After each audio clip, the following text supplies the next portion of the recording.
Assalamu alaikum, ladies and gentlemen. Thank you very much for coming.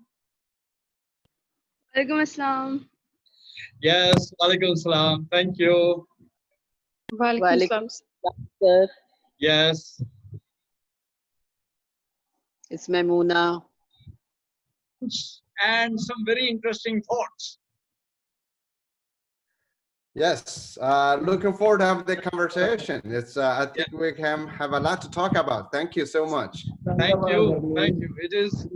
This is the beauty of the interconnected world, that I have here people from Karachi, Lahore, Islamabad, and these are heads Excellent. of schools, principals, thought leaders, and teachers. So I'm extremely happy that we have a good gathering here. Excellent. Well, it's a good conversation we're going to have. I'm so Yeah. happy to meet so many people from Pakistan. Thank you. Thank you. Thank you. Right. So just a moment now that, yes, it is 8:02 in my clock. And I believe, yes, mashallah, request to everybody other than Professor Zhao, please mute your mics. Right. Thank you. Thank you. Right. Okay. Bismillah ar-Rahman ar-Rahim. Let us begin, sir. Sir, are you ready? I'm ready. Okay. Okay. I'm ready too. Okay. And you are ready for your early morning breakfast. But before that, as they say, you have to sing for your supper. Ladies and gentlemen, we have with us Dr. Yong Zhao, and my immense admiration for Dr. Zhao is based on some of readings of some of his writings. Now, I'm sure I have ordered his books and they are on their way, but an article by Dr. Zhao caught my imagination a lot, and it was Speak a Different Language. And by way of taking you people into the conversation before I throw a question to Dr. Zhao, Dr. Zhao has hit upon a very powerful metaphor for our school systems, the grammar of schooling. Now, if for a moment we unpack that word, sir, if you allow me, I will unpack it. That way we will get our conversation going. The grammar of schooling. Sure. Now, schools have buildings. They are bricks and mortar. They are spaces. They are rooms. True. They are also systems, norms, behaviors, and expectations. And all schools, at least all adults, have an imagination about a particular real school, the way a real school should be, which is normally the way it was when they were in school, which was very, very long time ago in a different world. Now, the grammar of schooling means that we change not just the bricks and mortar. That part is the easy part, and it is also right now irrelevant. But we change the norms, the behaviors, the expectations, the systems by which we do, the cultures of schools. Now, over the years that people have tried to change schools, over the years, they have found that schools are extremely intransigent. They just don't allow, the grammar of school does not allow change. And that is where I believe Dr. Zhao has brilliantly picked up that there are limits to the way you can change the grammar of a language. If I have English language and if I claim to speak English, then the grammar allows a little bit of leeway, not much, a little bit of leeway. If I change too much of the grammar, if I change the grammar beyond a particular level, I then find that it is no longer English anymore. I then find it is not English anymore. Now, that is very serious because our whole point of speaking a language is communication. So if we change the grammar of a language to a degree when the language cannot be understood at all, we have done something. So therefore, schools won't remain schools anymore if we change the grammar beyond a particular point. Okay, now that's one way of thinking about language as a metaphor and as a way of thinking. Fine. Right. So my point then, and my answer, okay, right.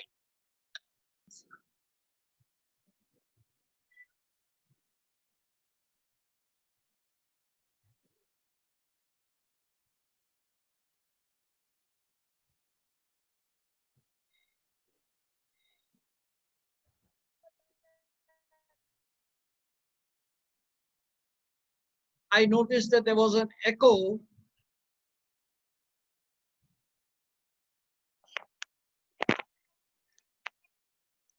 I'm actually okay. I can hear you clearly. Yes, Dr. Zhao, doing a can you hear beautiful me? job. All right. Yes. So, Dr. Zhao, let us begin with an issue. Why is it so difficult for schools to change their norms, customs, systems, expectations, and behaviors? What, in your opinion, is the, yeah. Well, thank you very much for this opportunity and to chat with you. And I think, you know, many of us in education systems, we've been in this for a while. If we understand a school, a classroom, we're not dealing with one school or one classroom. Any teacher, if you are in a classroom, you are dealing with hundreds, probably thousands of other people. You know, when we look at as one teacher in the classroom, you're actually dealing with the syllabus, the curriculum, the assessment, the textbooks, the environment, your principals. You know, any individual teacher teaching in one classroom, you're teaching with so many other people, you know. So therefore, whatever you change, you're changing a very little thing, very tiny. And there's so many other systems push you back. Any system can push your government, the publishers, the textbook people. So anything you change is very tiny, very small, you know. And then we have people who try to change entire school systems. It's almost impossible because parents and the public have accepted the schools should be like this. You know, Abbas, this is actually quite interesting. When you look at how modern schools developed, you know, we always try to trace back, I'm sure in Muslim culture, in any kind of religious culture, It's there was universal a all over. school model. Yeah, there's always something in there in the history. But people always have this view, children cannot do much. If you look at our school system, when we developed it, we always believe children are incompetent. They come to learn from us. So when we designed the school, we never thought about from the children's perspective. We always taught them as ignorant, that don't know enough. And so we are there to teach them. We didn't think they want to manage themselves, so we're there to manage. You know, the most books published in education is about how do you manage your classroom. That's just, so when you try to change anything, you're changing a lot of things. And no individual, honestly, has been very successful. You have other different kind of schools, like democratic schools, you know, you have optional schools, but they're on the peripheral. And if you go to a democratic school, it's not a school, you know, but we still call it a democratic school, you know. So that's, I think that's how anything we try to change becomes so big, and it's very hard for individuals to make big changes. But doesn't mean we cannot make changes. We can chat about that later. You know, we can make small changes, but not massive changes. COVID gives us the opportunity to rethink what education is. Technology should have done that, but it hasn't. Thank you. You have captured some of the layers of complexity with which in which our schools are, let's say, embedded. Um, right. I see a person whose video is on. Excuse me, please. Yes. Zara. Yeah, that's Yeah, okay. Zara, please. Video should be off, and yes, you should be on mute. Thank you. All right. So we see an intransigence in our schools. Now, the good news about the crisis, a fine sentence in your speeches, Dr. Zhao, has been, and even in your article, that a crisis is too good an opportunity to waste. And a global crisis like this COVID crisis is just excellent because it takes away from us all of our excuses. It takes away all these reasons that we had, and we said, oh, but how can I change such and such a thing, because I have to deal with the principal who believes this, and the board of studies who does this, and the curriculum department who does this, and as you said, I mean, and the government who does this, and the publishers. And along comes COVID, which wipes clean the entire landscape of learning, if you like, and gives us a marvelous opportunity which says, all right, let us rethink and read this thing. So what I like about your metaphor of the grammar of schooling is, let us not worry about changing the grammar of schooling, but speak a different language where we change the grammar of schooling to a grammar of education. Now, that I believe is a remarkable shift in our thinking. And I would like to share a very fine sentence I heard on an online seminar in a keynote address by a professor in Belgium, Professor Philippe, who raised a question, and I would like to offer it to all my people who are listening, and indeed to you as well. It's wonderful. She asked, is COVID the problem? And is online teaching the solution? Distance teaching the solution? Or is COVID the solution?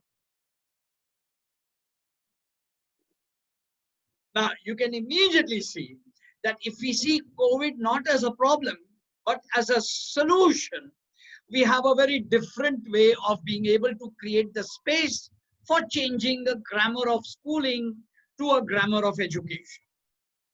So I would now like to now turn to you and request, if I now have online classes and if I have Zoom classes, what are the kinds of things that when schools reopen and when we go back to the brick and mortar, even in changed form, but we will apart, what are the kinds of things we should deliberately say to ourselves, we now have an opportunity to not do such and such, and make sure that we do such and such.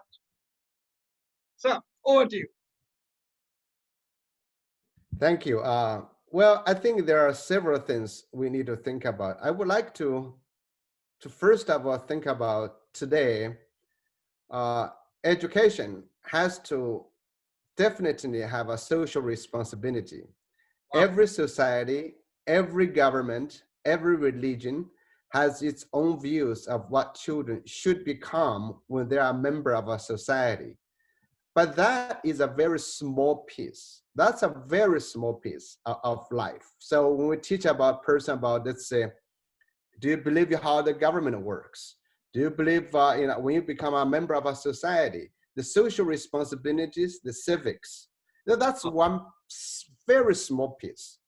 But our school have designed a whole curriculum around that. So I think the first thing we need to get to is to say, do we need to, as a government, nationalize a curriculum for all children of all their time? That's what schools was about. Schools was about one national curriculum for all children. But maybe we should say, okay, our national curriculum would be maybe, let's say, 10% of your schooling, 20%, maybe 30%. But the 70% of the time should be given to children to learn what will make them a productive member of a society, to get a job, to become a good parent. That's the private piece. So I think the private piece, every individual should pursue their own curriculum. So can we, as a school, when we build a school, build education, help from that angle, ask our students, what would they like to learn, what they would like to do. But in education, we're always constraining our thinking based on the society we have. They're one of the reasons, Abbas, I did not invite other people to join this conversation because I want this to be about Pakistan. Because if you think about Pakistan, you're trying to teach your children, say, okay, what jobs there are. But those jobs are very constraining. Any one of your child can become a global star. There's no reason for that person not to be. You can be. And the technology is there. And if not, children can find ways to do that. Any child can have the great potential of anyone else. But why don't we think from that? If we start from that angle, we'll start asking the students, what would you like to do? How are you learning that? Then we retreat as a teacher, not to teach, but to support, not even to facilitate, but to create possibilities. Our children can.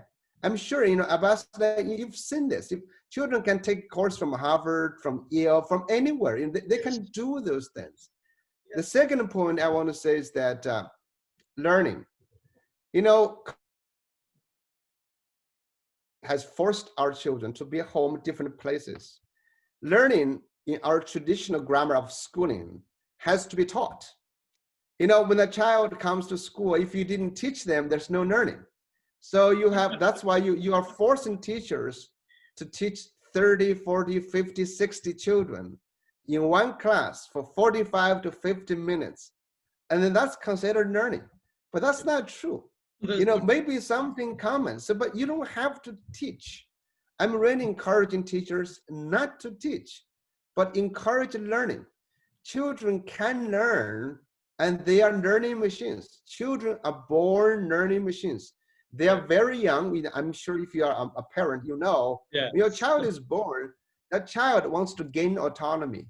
That child wants to learn. That child is learning all the time how to deal with you.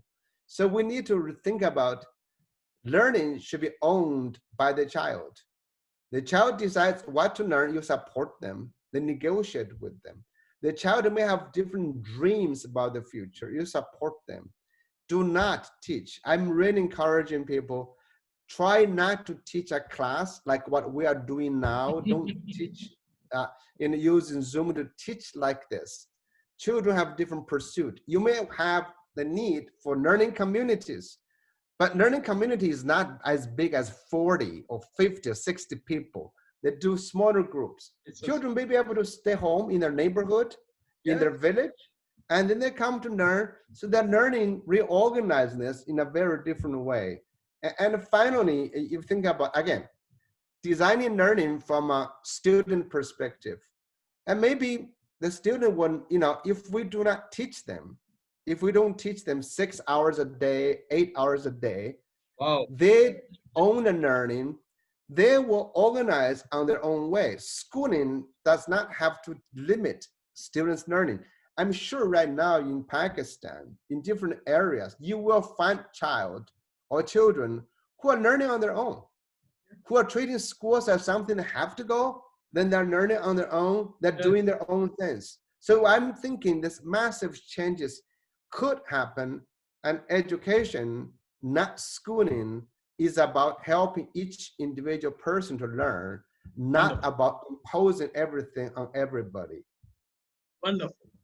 Thank you. You have touched all the all the dangerous spots in Pakistan, because over here the discussion is precisely along these lines, and we resonate very well with the international kind of issues that are there, and our tensions are the same.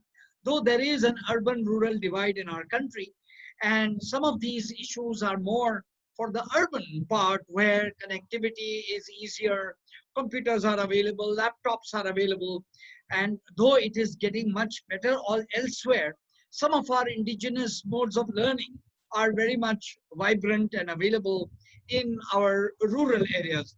But that's a very different topic by itself. Let me kind of, mashallah, wonderful. What you've just touched upon this excellent point about Carl Rogers, I believe, has put it well.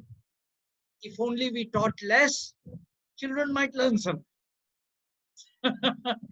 It is a nice play on the whole language. We teachers are so busy teaching, and in that we need to manage the class, and we look at misbehavior, and we need to look at all that. Whereas when children own their own learning, there will be no classroom management or misbehavior issues. They will be organized in order to achieve the aim, which will be nobler, higher, and better than maybe what we have put before them, such as grades and marks and some of the other uh, grammar of schooling that we are stuck with, the adverbs and the prepositions that we are stuck with. A very good point you made is about what kind of future. Now, here is something I would like to take, and something I want to all my friends also reflect. The children in my class today are going to live in 2030 or 2040 or 2050. Inshallah, they are only they are very young, 10 years old. Now, the best service we can do them is to ask ourselves, will this connectivity, will this screen time, will this distraction, will it become less or will it become more? And if it is going to become more, should we not teach them how to navigate in a meaningful way this tsunami of materials, screen time, and other stuff, rather than forbid them in schools and say, no, we will not have any mobile phones in our schools because you abuse them. Of course, children are children. Of course, there will be that edge where you need to look into it. But I believe that all parents and all teachers need to ask, are we preparing children for their future or our past? And in that sense, then we need to answer honestly, we are preparing them for their future. And therefore, we need to give them more tools and more autonomy and 70% of freedom and ability to find their own path and navigate those paths while we create a for such things to happen. Thanks. We are on track there, and we speak the same language. Professor Zhang, Professor Zhao, what I would like to ask you, in one of your, you can see that I've been really tracking you and listening to you in the silver lining talks as well. You said a very fine thing in one of your other programs. Schools are constructed by human beings. If they don't serve the purpose anymore, then other human beings can redesign and reconstruct schools. It is a human invention. I love that. That's an excellent way of basically understanding. There is nothing divine about the way the rooms and the structures and the norms and the systems are. They are amenable to change, and COVID has given us that chance. So I would like you to reflect on this point about the human element of making, and therefore the other human element of remaking. Thank you, Abbas. You've said something really fabulous there. It's especially when you talk about mobile phones. Should they be in the school or not? Let me actually say a few things about that. Then I'll answer a question. Please, sure. Preparing for their future or preparing for our past. I think you're absolutely right. I think right now, I have a very hard time for schools, for parents to spend any time controlling their children's media consumption. I think it should be done by children themselves. And they need to learn how to manage their life. Wow. And that's, even like, my children, I have two children. Now they're older now, you know, so they're all out of I college. also have 3 children. For example, when you were young, I invite everybody to think this. Your children go to school early morning. Do you go wake them up, or should they wake them up by themselves? Wow. I would say they should wake up by themselves. Yeah. If they don't go to school. They should come to beg you, ask you to help them go to school. Now that, you know, I'm sure in the beginning, the children actually are able to get up, and they will find ways to wake themselves up. If they don't, they miss a few days of school. When you're 6-year-old, you miss 3 days of school, no big deal. But you learn to manage your own life. Right. The same thing with the media. You know, schools have, you know, traditionally you have responsibilities. You watch TV, you watch video, you do YouTube, you do whatever you like. But then you have work to do. Every child has work to do. If you only do not try to stop them from watching, only hold them responsible for what you want them to do. So they will have to manage that. You know, why do you say, okay, 5 minutes today, 10 minutes tomorrow? You are constant counting them. You need to give them a bigger space for them to manage, and give them time. Don't worry about the short-term things. Exactly. They need to learn to manage on their own. Okay, so that's really something I think it's very important when you talk about self-determined learners. Students need to become owners of their own learning. They need to manage. They need to be owners. Do not think, oh, they're young, they cannot do this. If you did that, until they become older, they will never learn. Because, you know, there will be, and it gets worse and worse. So that's something I just want to invite you to think as a parent. Wonderful. And then the same happens in, you know, in education. All cultures. You know, yeah, when you were thinking about how do we change? What kind of education do we want to deliver? You know, in America, we're seeing COVID has already got parents to organize their own learning. They call it pods. Pandemic pods. Parents are offering courses for each other. There's a lot of young people starting new companies now to offer students online learning in very different ways. And there are many, many things popping up. I don't know if that's happening in Pakistan or not. Yes. That's going to destroy the system. That's very nice, you know, but I'm not sure how long this can last, you know. But there are a lot of parents finding new possibilities of learning, of education. So, you know, from what you were thinking about, I'm thinking about the future of education, children. Children need to be the owner of their own learning. They need the experience to practice. You as adults, or we as adults, we can negotiate, we can collaborate. We cannot pretend they don't know anything. Children know a lot of things. They are learning, they are interacting. So I'm hoping in schools, for example, you know, speak of grammar of schooling. Now we have age groups. You know, by this age, they should be in this class. Yes. Why? There's no real reason for that. No. Why do you do that? You know, you can just dissolve that. And like you were saying, grades. Why do you care about grades? You know, grades we used to select people. I think in the future, this is, I don't know, this is very sad. I think a lot of developing countries, you know, I'm from China originally. You think about China, think of Pakistan, a lot of these developing countries, by the way, China is still a developing country in many ways. So you see, a lot of times we're following the developed countries. We want to impose things on our children. So we give them grades, we give them tests, so we can select people to become elite. But really today in the developed countries, I don't know, how many YouTube stars have you seen?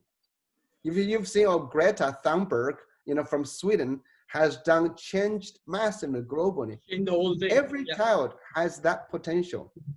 Are we able to give them that opportunity? I think really is key. You know, now I'm really talking about the future of education should be driven by students. Again, that's my strong message. Excellent. Excellent. Yes, we agree. And in my workshops and in my places, I give this word around that ultimately it is our own children sitting in our classrooms today who will take the decisions the way Pakistan is going to be. We guys will not be there anymore. It is the children in the classrooms today and the experiences that we give them. Absolutely. Right. Dr. Zhao, as I promised that in our conversations prior, that I'm going to pick your brains on two major themes from your own writings. And we are looking at the grammar of schooling, not that we have concluded anything or exhausted it, not at all. This is an ongoing conversation. But I would like to now take this moment to shift our conversation to a second major, shall we say, learning that I've had thanks to you. And now thanks to you, to all my people who are listening. It is that education, people who learn, people who are in the business of teaching and learning are always using hospitals and medical world and others as an example to say, look, this is the way the healing profession works. And from there is a very important lesson that people in education need to learn. And we all need to learn. And it is this excellent point about side effects of the teaching strategies. Ladies and gentlemen, those who are listening, just to give you a capsule of the idea, and I will then ask Professor Zhao to tell us. All medication, all medicines, every time you buy a packet, there is a piece of paper very carefully folded in it with very, very small print in it, which tells you that this medication is useful to patient so-and-so, so-and-so. But please, people who have diabetes, please take care, don't touch it. Or children who are aged so-and-so, or whose weight is such and such, etc., etc. Well, that is exactly the honorable ethical way of describing a cure, a medicine that actually heals. No medicine is a panacea for everything. So a medication can help some people, but it is the mark of a good doctor and a good medical pharmaceutical company to point out that, look, it may not be as useful to some of these other kinds of patients. Please look into them. Now, I was very much excited by this idea that education research seems to be totally awash with things that work. Now, I love this idea. Of course it works. Professor John Hattie in Melbourne. Sir, I noticed your name had a connection with Melbourne as well. Are you in connection with Dr. John Hattie, his work? Yes, Dr. we Zhao? are. Okay. I'm also a professor at the University of Melbourne with the graduate school. Wonderful. John and I, we are actually running seminars right now together. You're Yes. running So seminars? I know John very well. Yes. Yeah. I'm looking to a day when we can get Dr. Hattie in this conversation, and let's see if something is possible. And I'm looking at that. I'm sure you can. Yes. Wow. Thank you, sir. Thank you. So Dr. Hattie has made this point. Everything works. No matter what you do in the classroom. He, of course, sarcastically also adds, if anything has a pulse, it works. Any idea you can bring to the classroom and it will work. Hello.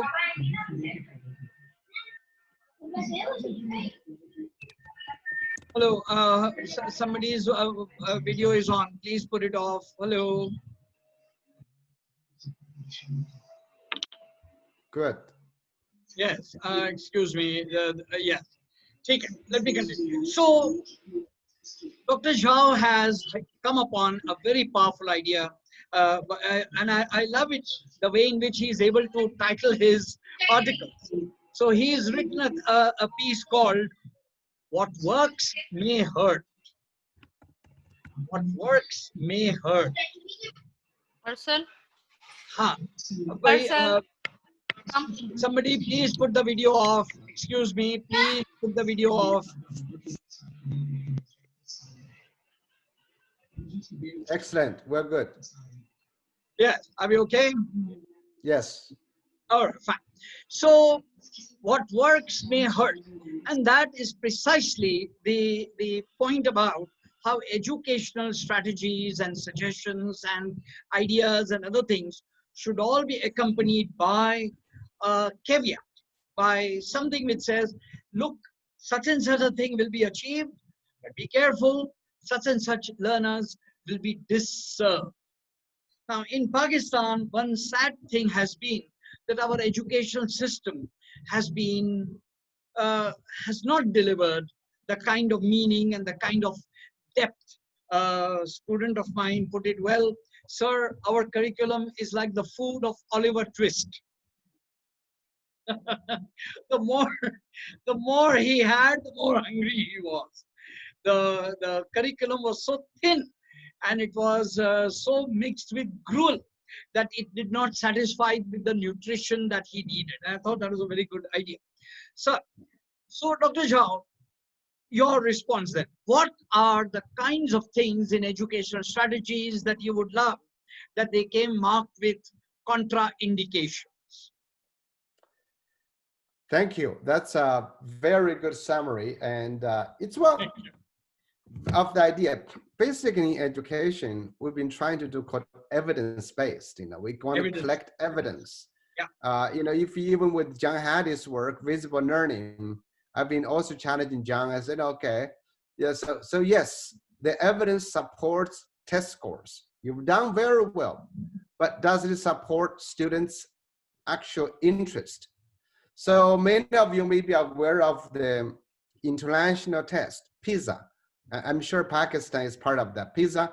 And so you will see that in countries where students have high test scores, they have low interest in the subject. So do you want children to actually have high test scores, but they don't like the subject? So in your own teaching, you probably have the same idea when you're teaching a subject. In your own teaching, you drive very hard, and I'm sure Pakistani students are very hardworking, Yes, but in the end, they don't like the subject. Wow. They've done math, they've done physics, but they have no interest. So what does that mean? Well, another one is that in the short term, you've studied let's say math. You think you've learned very well. You've done this testing, but you cannot transfer that. You really have no math skills, but you have the math ability to pass the test. So which one is more important? Or in reading, many of you do reading, for example. That's a deep one. Yeah. In year one student, you focus on learning to read, but then you have no content of reading. So then in year three, your students cannot comprehend, but know the techniques. So those are the things I think you want to generally see what's important for you. You want to say what's important. If you want test scores, I mean, some governments want that, and there are ways to improve test scores, but you may not expect children to want to stay engaged. They may not be as creative. They may not be as curious. And do you want that? And those things are not necessarily easily tested. So I think that's the main point of what I was really trying to focus on. Yeah. Every parent, every government, every teacher, principal should know when you are gaining something, you might be losing something.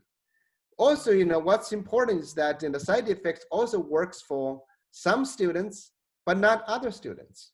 Yeah. Like these methods may work very well for this group of students, but hurt other students. So in educational research, we always look at effect size.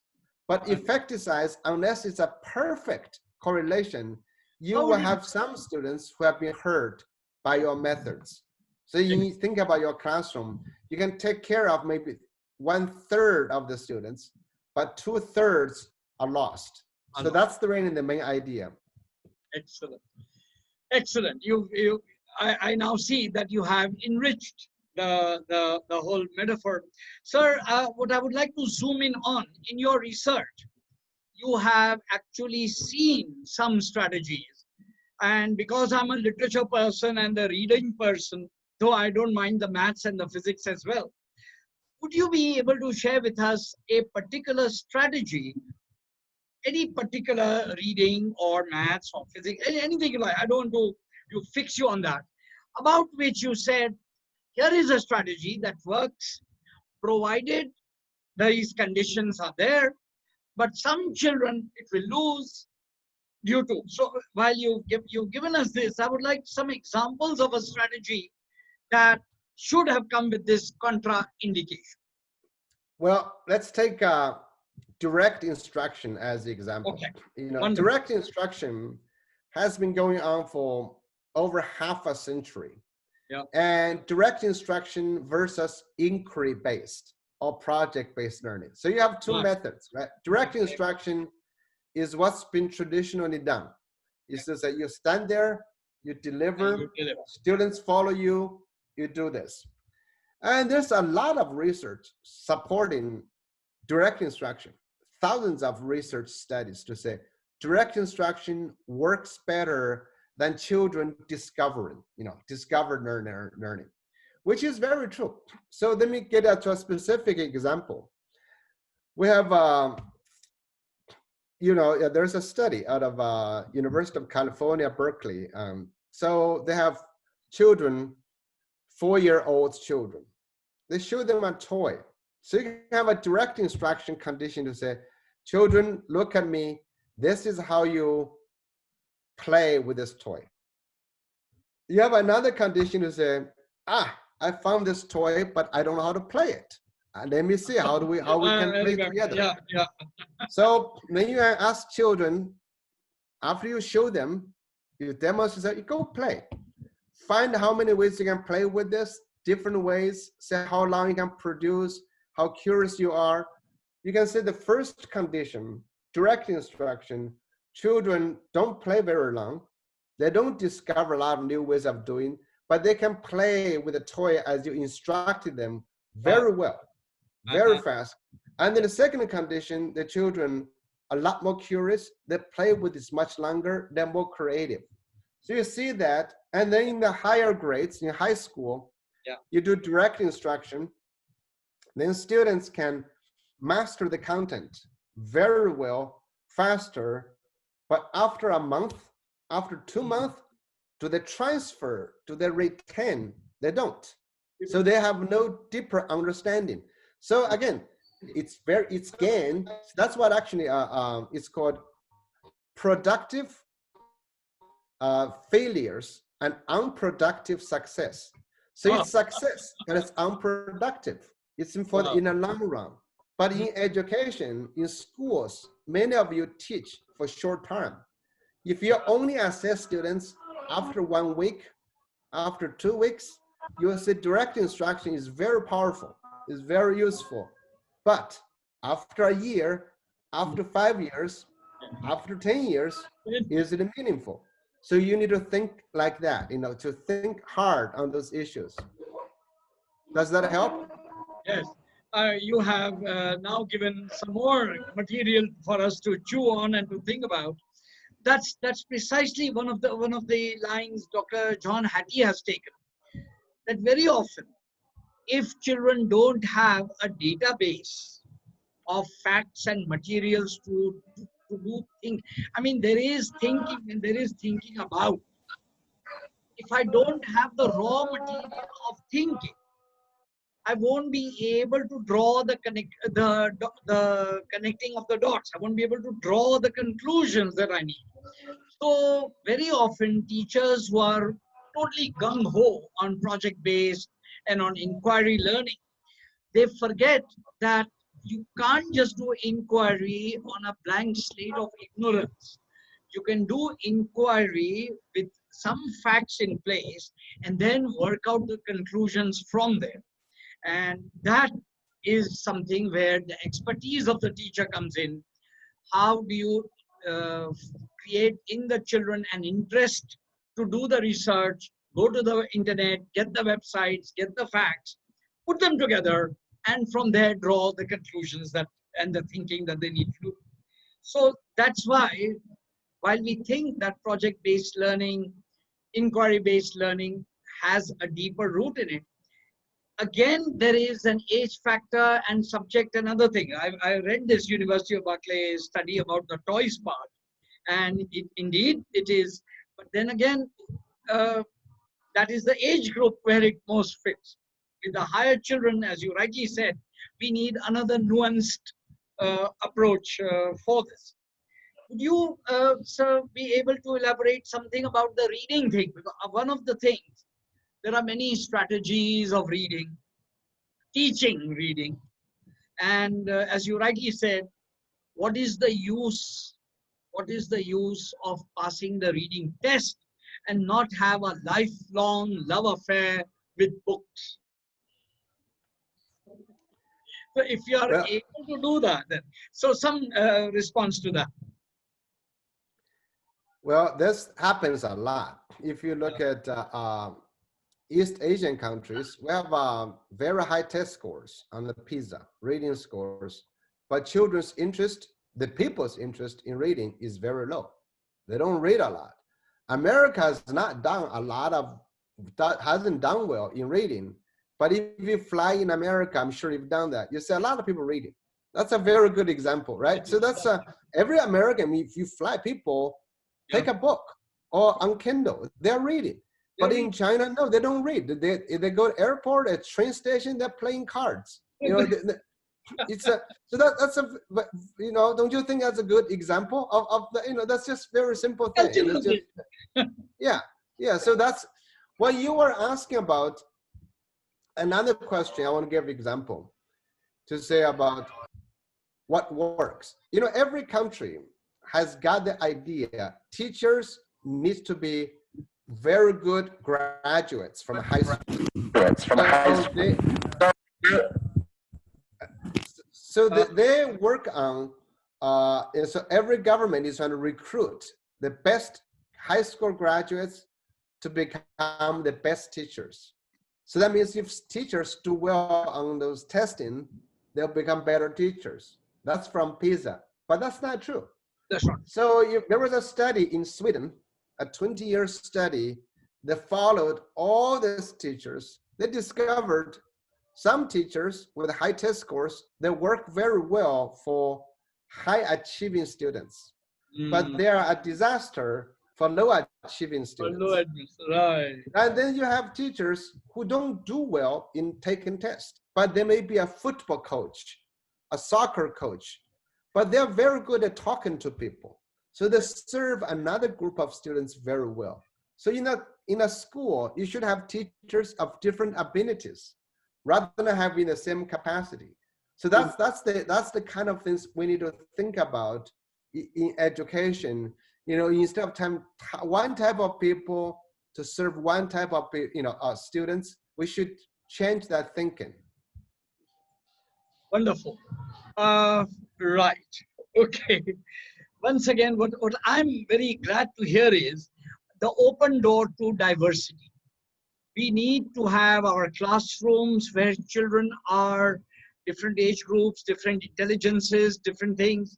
We need to have staff rooms where teachers are of different intelligences, different interests, different levels. We need to have school principals who understand the need for such diversity rather than go for this numerical PISA level excellence, which is not the best service for the children. Wonderful, wonderful. Thank you. Right, Dr. Zhao, one of my sentences and observations has been over the COVID crisis that it has shown the hollowness of much of our curriculum and much of our classroom practice. Many of our classroom practices are pure myths. They are based on some mythical, our own childhood understanding that a good classroom is where there is only one voice, the teacher. Okay, or a smart student being asked to read aloud, you know, the traditional, or there is only one thing to do, which is to write on the board by the teacher or by some smart student.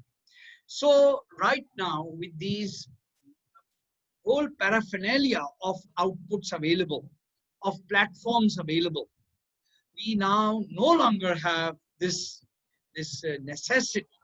We can now have smart boards where we can have uh, tweets where a child can tweet to the teacher of their responses and get them on the board. And there are now all these possibilities. One major lesson, if you like, or one major thinking that along with all this technology is Professor Andy Hargreaves, someone whom I have enormous admiration for and respect for, one of my mentors. Professor Andy Hargreaves did an op-ed piece for Washington Post last week, where he raises a nice question, which I believe in Pakistan we need to hear more, and even worldwide we need to hear, which is this: technology is a support, but it is still in support of human beings getting on with the business of learning and teaching. It is not a master. Technology should not drive the change. Humanity should drive the change and use technology as a help to be able to do it better and with more ethical, more diversity, etc. So I would now like to take this thought that somehow in our AWE, we are so awed by new technologies that somehow, a scholar has put it, we have surrendered culture to technology. We have surrendered our own human relationships, conversation. A wonderful book by Sherry Turkle about the art of the place of conversation, digital, how digitization has taken it up. So, with this caveat on technology itself, I would like to hear your take on how humanity and human concern should drive the post-COVID change in education rather than technology in and of itself. Thank you. I didn't know Andy wrote that, but anyway, so it's I wrote a book several years ago. Oh. It's called "Never Send a Human to Do a Machine's Job." Never send a human to do a machine's job. That's right from the movie, The Matrix. The idea is that human beings should avoid competing with machines.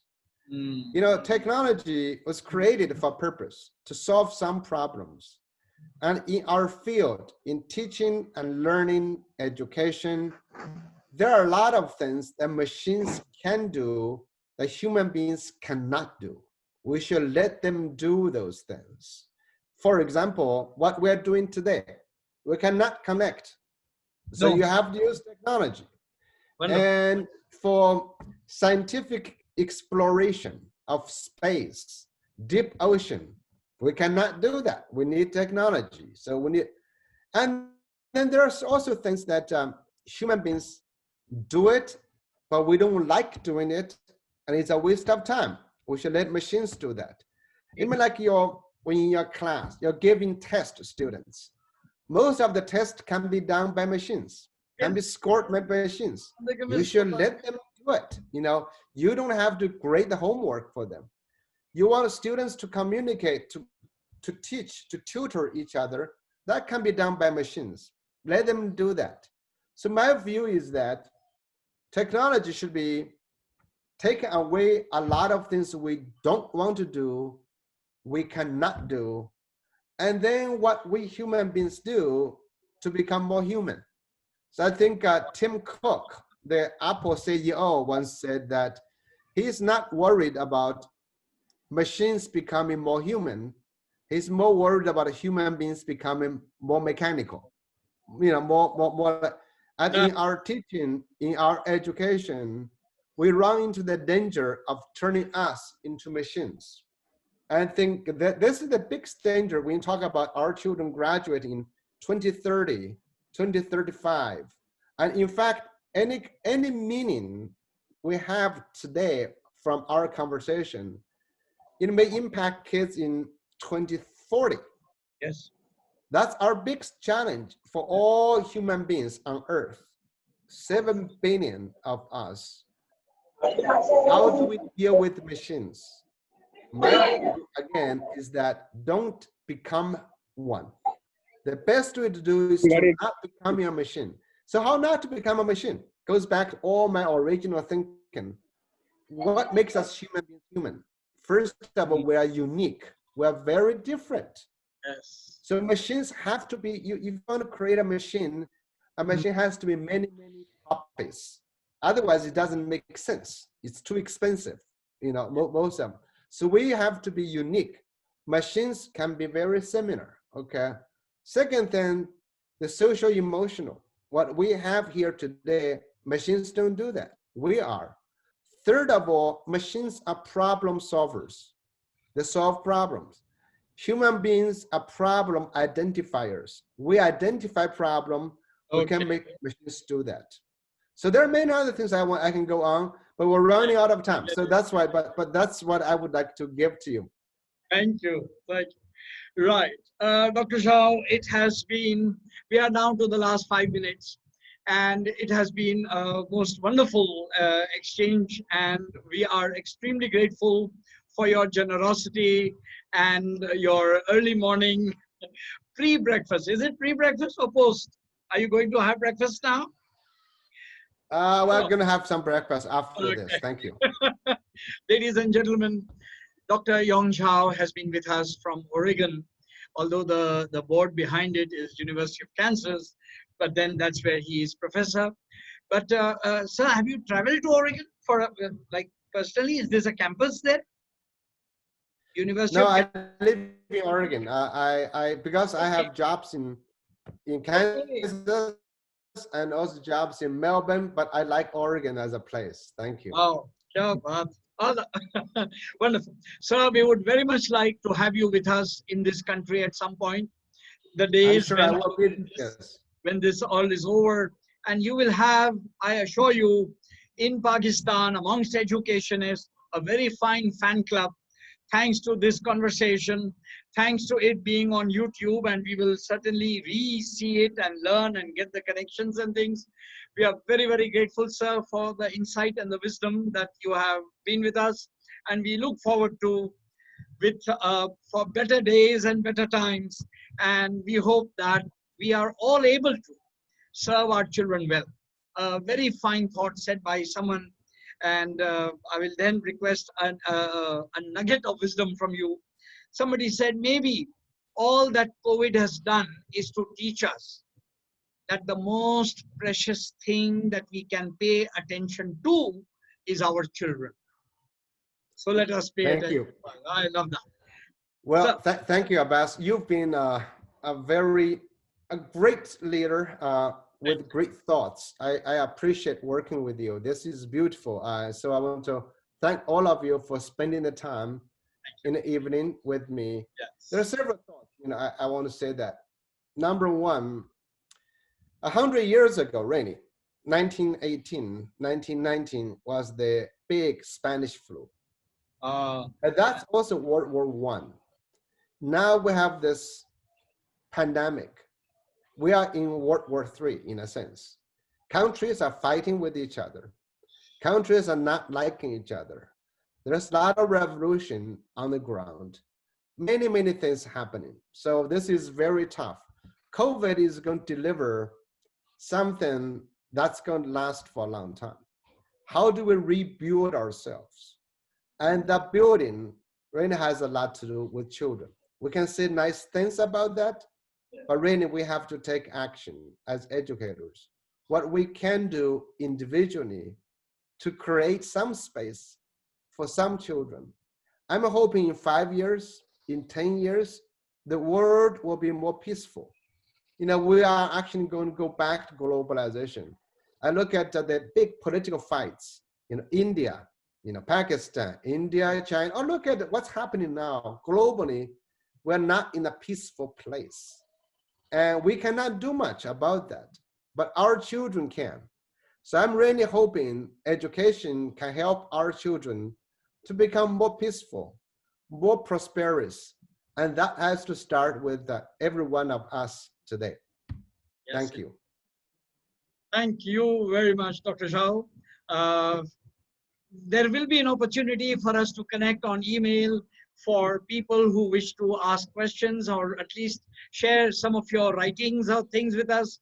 But with your time and with your comments, we are very, very grateful for your generosity. Yeah, so let me typing down my web address in case people wants to learn more about what I do. Oh, sure, sure, please. Or also my YouTube, that's my web address. And my YouTube, yeah. Okay, thank you very much. Thank you very much. We conclude today and wish you well. I look forward to a good day ahead of you. With best wishes to all of you. Thank you so much. Bye-bye. Thank you, sir. Thank you. All the best. Thank you, sir.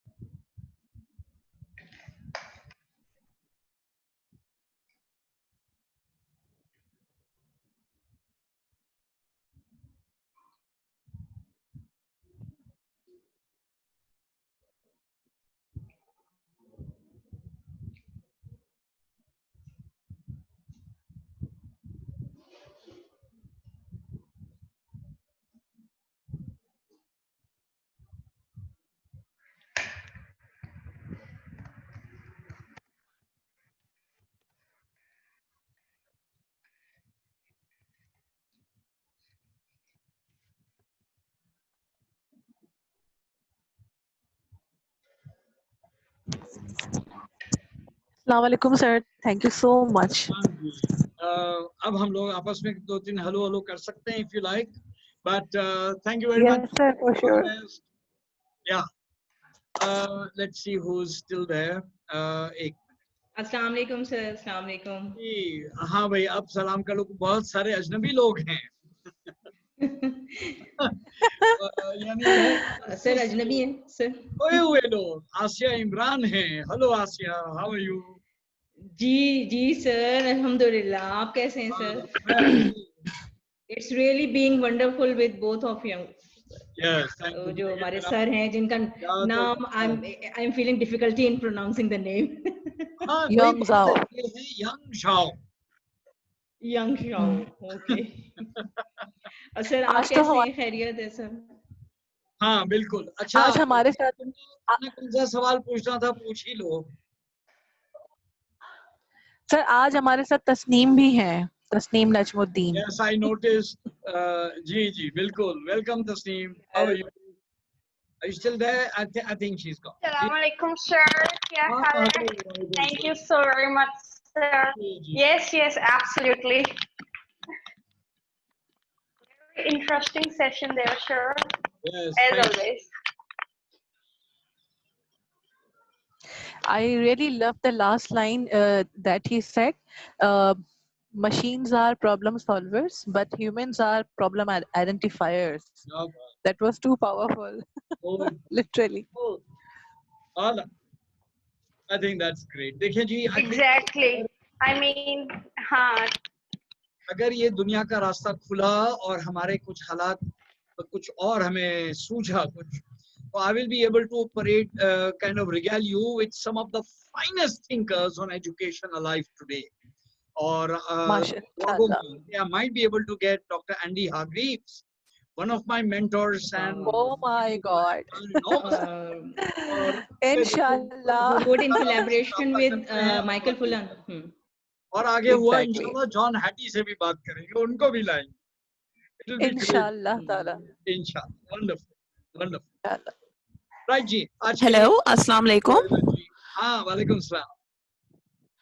Sir Abbas, this is Afsha Ayub. I have just joined your session just 10 to 15 minutes after the end of the meeting with the one person from, I think from China or Ohio, where he was from. So I missed the introduction, but the last lines aap logon ki thi, that was really very informative.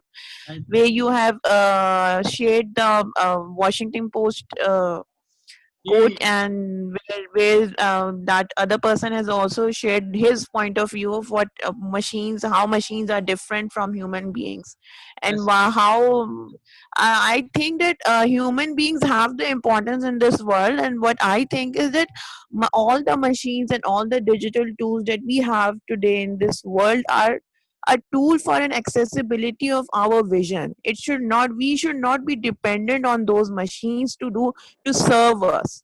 बिल्कुल But भाई the thing is हमारा that hall these तो ये है machines depend on us. हमारा हाल तो ये है कि वालिद साहब ने पहली बार जिंदगी में बच्चे के लिए मिकानो ले आए Meccano remember once upon a time वो स्क्रू ड्राइवर्स और छोटे छोटे बटन्स और वो तमाम सब चीजें होती थी Yes, I do ji Use remember and that, toys. Sir तो, Abbas. Yes, sir.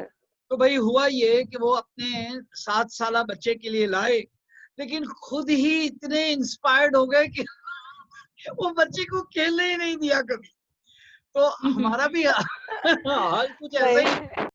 कि लैपटॉप है यानी मोबाइल फोन है स्मार्टफोन है लेकिन हम खुद उसमें इतने इन्वॉल्व हैं कि हमने कुछ उसकी जाजुबियत से हटके ही नहीं दे रहे so this thing needs to be brought in बहुत खूब बहुत खूब अफशान जी Yes, अपना yes. वो अपना ईमेल या को तारुफ दीजिएगा I am very happy that you are able to join us and thanks and mashallah baki to the usual suspects were all here abida sir thank you hafsa Sir sharia Abbas, I just need to add one thing and more from this, all this that COVID has brought up. We need to teach our students and our children the importance of how to live without technology. yeah This is, I think, that is very important. How to live necessity in, matlab, it's in the life skills. What are important things that if they don't have electricity and things like that, our world is, mashallah, is very good, and Allah Ta'ala has bestowed on us so many things that if we know how to utilize those things, we can live without technology. So we should teach that to our students and kids also. ये YouTube पे Uh, पूरी talk सुनिएगा क्योंकि शुरू के हिस्से में doctor साहब ने ये बात की हुई है इसके बारे में बड़ी दिलचस्प you will wow. enjoy his answer to this very issue and you will like it ठीक अच्छा जी खुदा हाफिज Hello, पीपल Hafsa. अब्दा जी खुदा Okay. Hafiz thank you Allah Hafiz, sir. Allah Goodbye. Hafiz Allah Hafiz okay Waiting for other sessions, sir. Thank you so very thank much. You all the best All the best. All right. Allah Hafiz.